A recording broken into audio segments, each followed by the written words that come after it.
The Dayspring from on high hath visited us, to give light unto them that sit in darkness and in the shadow of death, to guide our feet into the way of peace.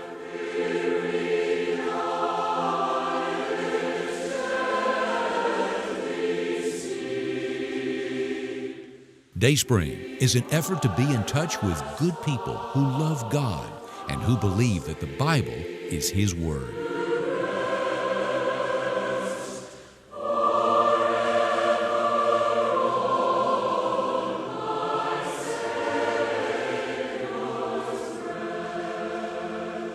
Dayspring is brought to you by your neighbors from Churches of Christ in this area.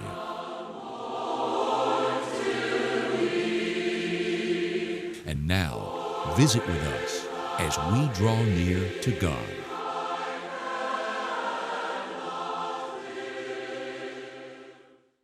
Good to have you with us.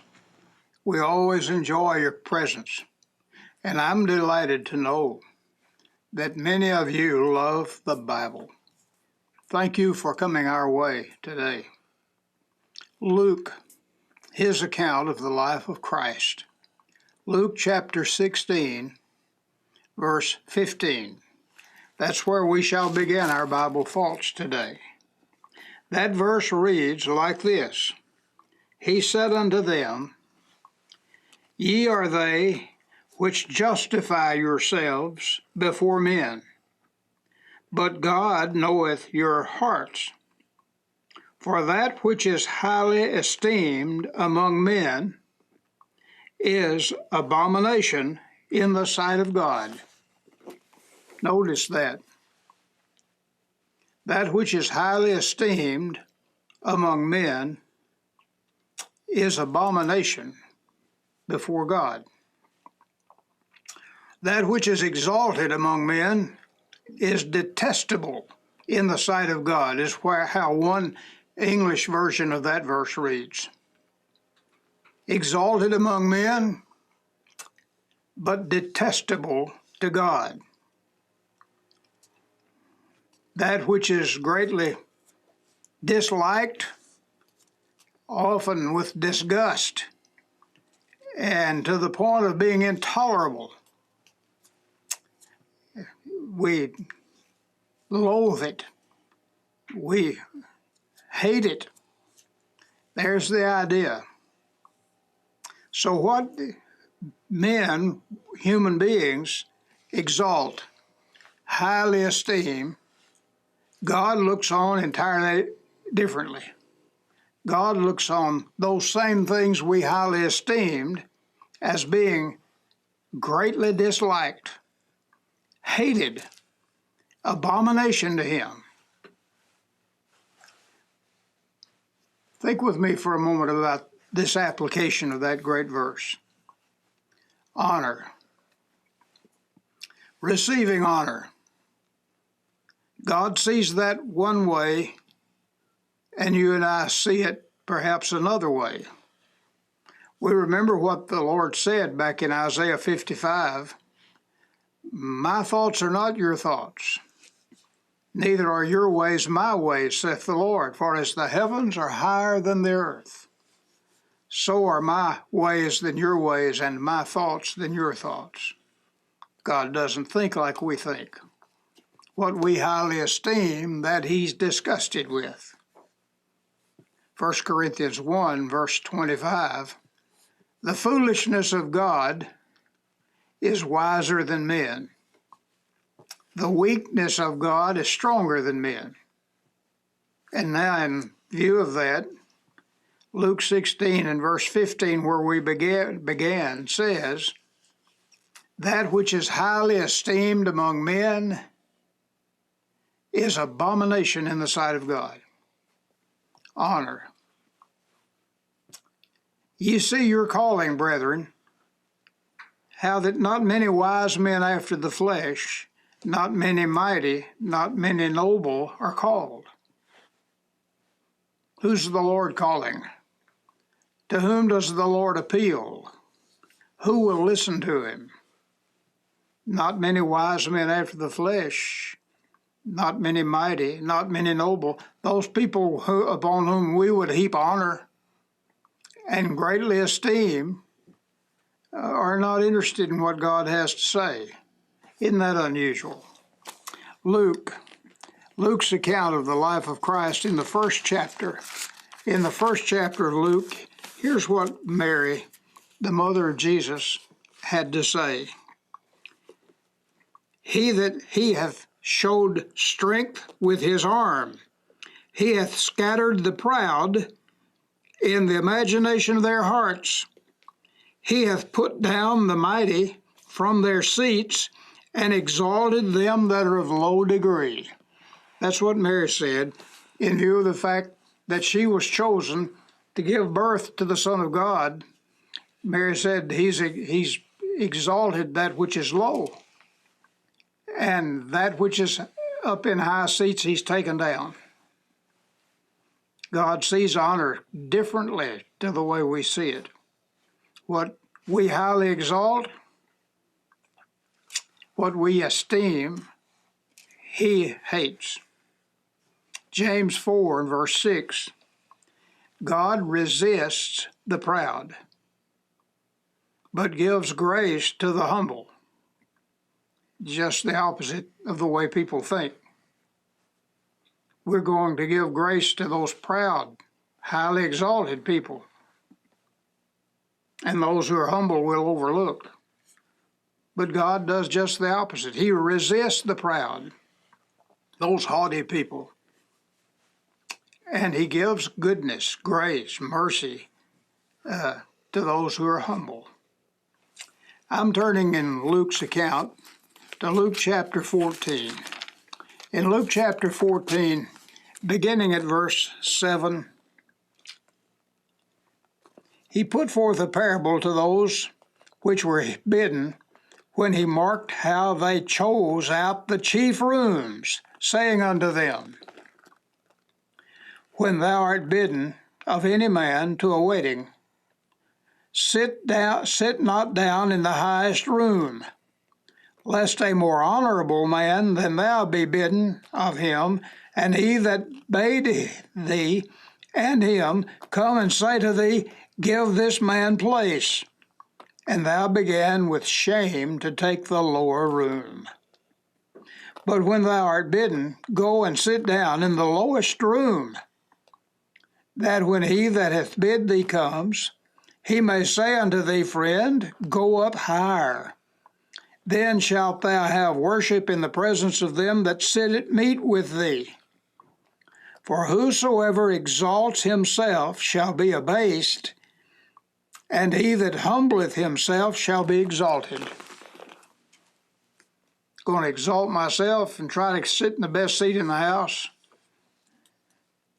and then I'm going to be asked to move. I sit in the very back, in the worst seat in the room, and the host comes and says to me, You've got a bad seat, come up, sit a little closer to the front. That's the way God sees things. Matthew chapter 20. In Matthew chapter 20, beginning at verse 20,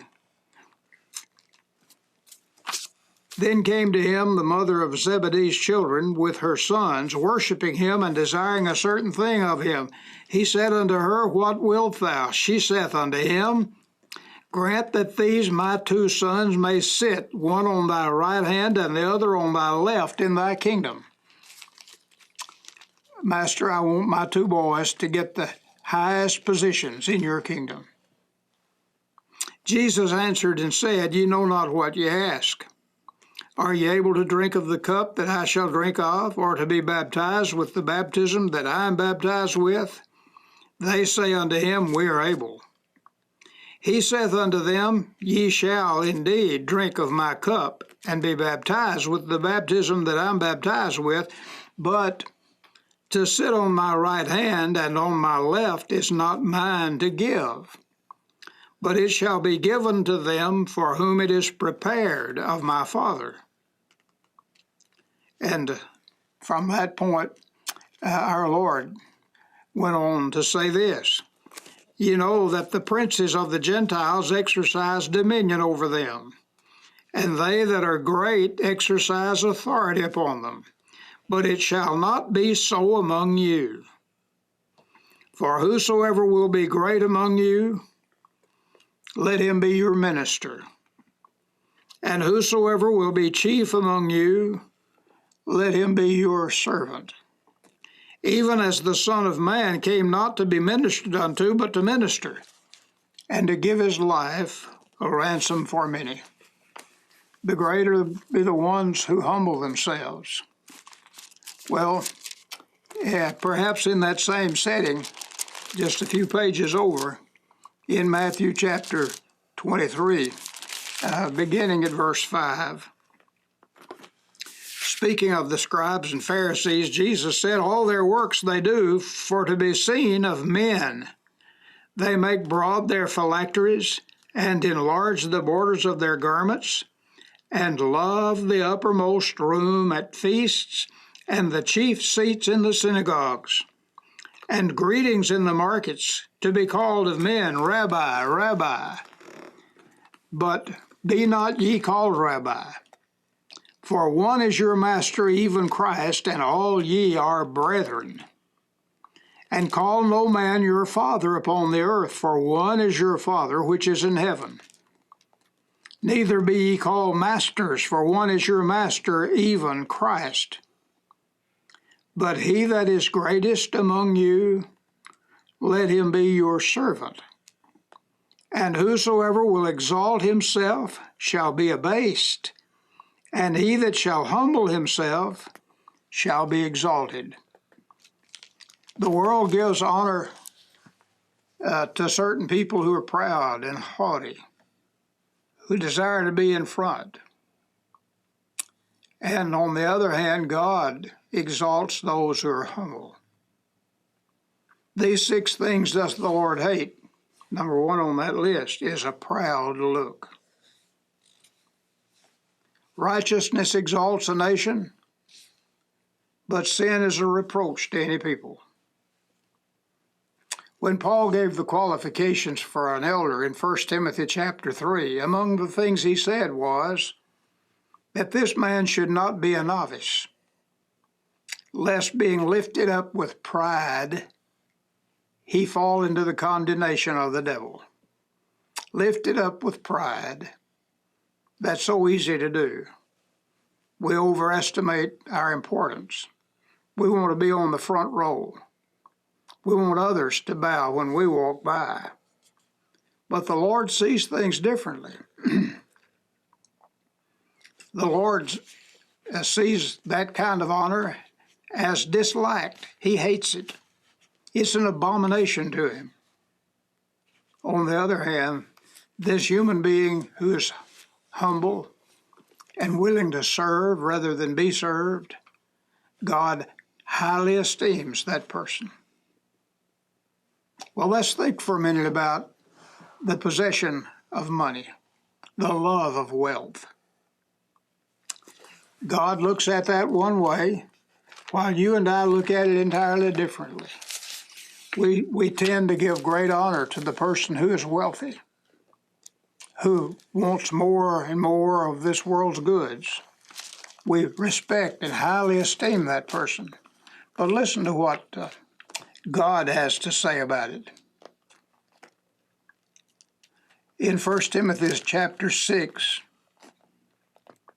verse 6, godliness with contentment is great gain. In the verse preceding that, he said, you suppose that gain is godliness. Godliness with contentment is great gain. For we brought nothing into this world, and it is certain we can carry nothing out. Having food and raiment, let us therewith be content. But they that will be rich, that's their motive, that's their main goal, that's what they want more than anything else.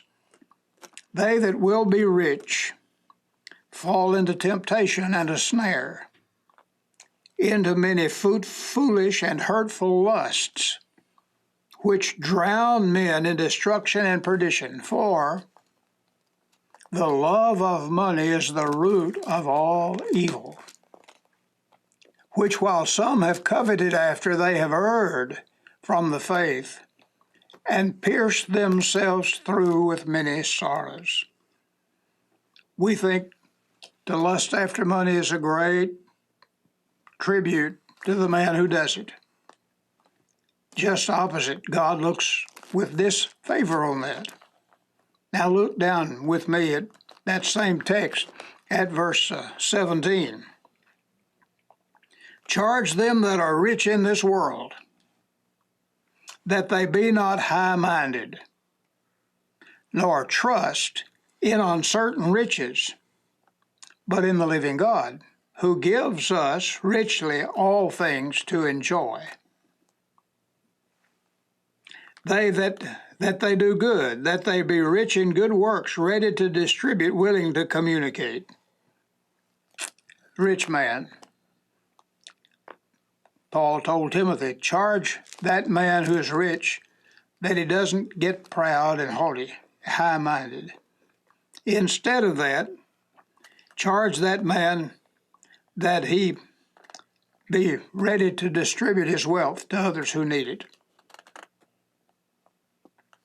God sees things one way, we see things another way. What we highly esteem, God hates. God looks with disgust on it. The love of money, those who lust after money and that's their primary goal in life, we tend to put on a pedestal. But God doesn't put him there. Instead, God warns about the dangers. In Luke chapter 12, verse 16, he spake a parable unto them, saying, the ground of a certain rich man, he's already rich, brought forth plentifully. He thought within himself, saying, what shall I do? For I have no room to bestow my fruits. He said, this will I do. I will pull down my barns and build greater, and there will I bestow all my goods and my fruits. And I will say to my soul, soul, thou hast much goods laid up for many years. Take thine ease, eat, drink, and be merry. But God said, thou fool, this night is thy soul required of thee. Then whose shall those things be which thou hast provided? So is he that layeth up treasure for himself, but is not rich toward God. God looks on that wealth one way, and this man looked on that wealth another way. It was all for him. God said, you're going to die and leave it all to somebody else. And that's the way a man is, who lays up treasure for himself. We honor that man. We think he's very intelligent, powerful. He lays up money. But God said he's a fool, because he's going to leave it all to somebody else. And that's the way a man is, who lays up treasure for himself, but he is not rich toward God.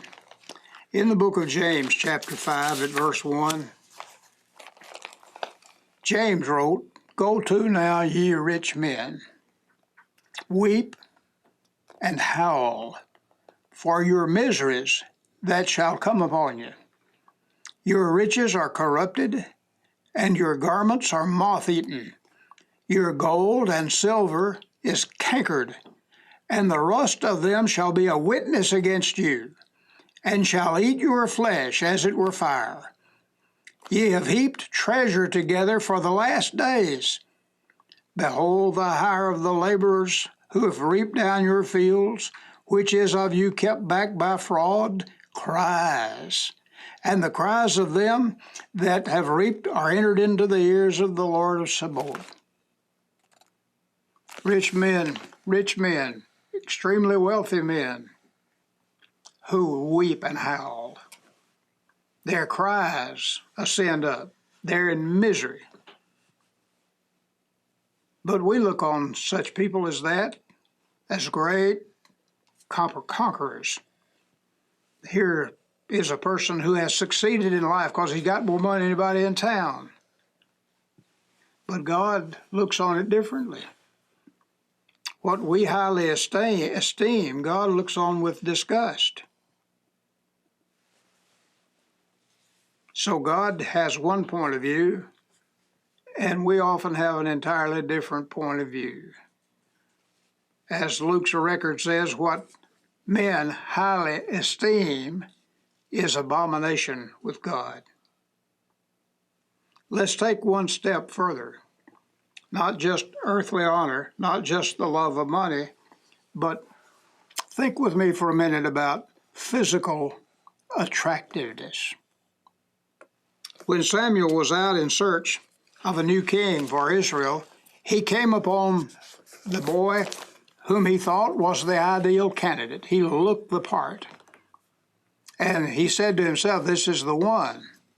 But God spoke to him.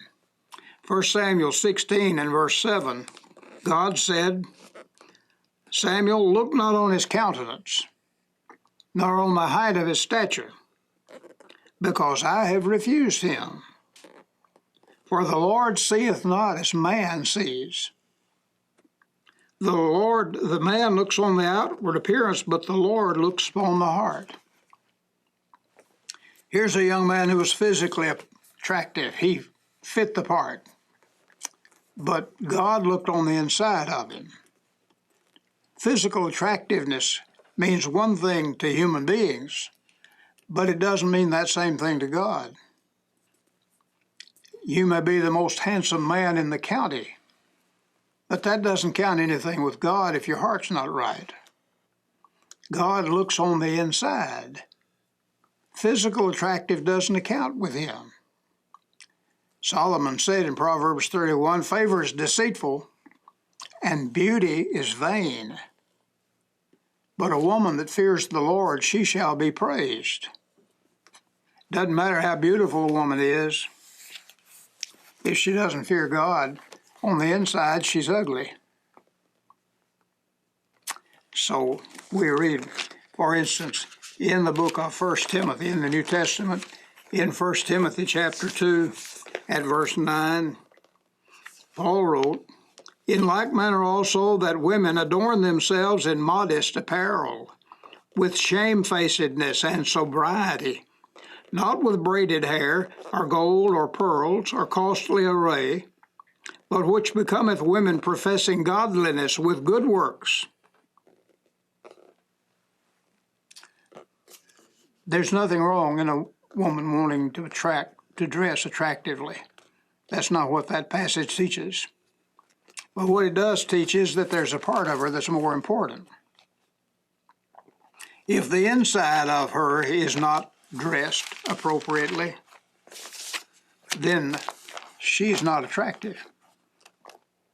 1 Peter chapter 3, at verse 1, "Likewise, ye wives, be in subjection to your own husbands, that if any obey not the word, they may also without a word be won by the conversation of the wives, while they behold your chaste conversation coupled with fear, whose adorning, let it not be that outward adorning of plaiting the hair, wearing of gold, or putting on of apparel, but let it be the hidden man of the heart, in that which is not corruptible, even the ornament of a meek and quiet spirit, which is in the sight of God of great price." What's on the inside is what counts. The outside may be attractive. God may have blessed you with a body that is attractive to other people, and that's all fine and good. And to keep that body, to dress it appropriately, and to put on apparel that reflects your good behavior, all of that's fine and good. It's what's on the inside that makes us attractive to God. And that should also count for something among us. But if we're not careful, we'll place great honor on somebody who has an attractive appearance, we'll highly esteem that person. We'll elect them the most beautiful or the most handsome and give them honor and respect. But at the same time, God may look on that person with disgust, not because that person may be handsome or beautiful, but because on the inside that person is not the same. God does not look on the outward appearance like a man does, but God looks on the heart. So God has an entirely different perspective. And Luke 16, verse 15 says, "What man highly esteems, God counts as an abomination."